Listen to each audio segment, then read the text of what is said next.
आज दिउँसभरि चाहिँ म के गरेर बिताउनेवाला छु त।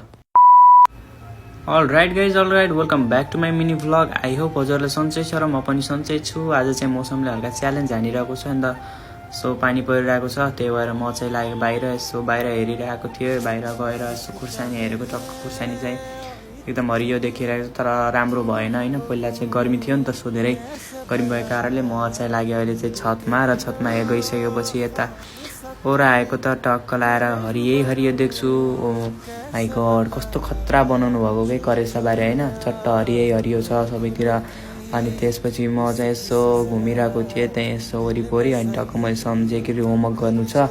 फटाफट रुममा पुगेर मैले चाहिँ किताब कापी निकालेर पनि होमवर्क गर्न सुरु गरिसकेको छु।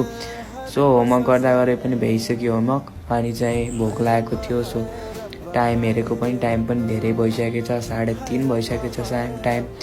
त्यही भएर मैले चाहिँ ढोका लगाएर म चाहिँ लागेँ पसल। अब नास्ता त खानु पर्यो, त्यस कारण मैले चाहिँ प्लान बनाएको थिएँ चटपटे खाने, र चटपटेको लागि चाहिने सामान लिएर आएर रुममा आइसकेपछि ट्याक्क लाएर खुर्सानी र प्याजलाई काटेर एउटा भाँडा लिएर र चटपटेलाई पनि मिक्स गरेर चाहिँ मैले रेडी पारिसकेर आजलाई यति गाइस। भिडियोलाई लाइक, कमेन्ट, फलो गर्न नबिर्सिनु होला। Thank you.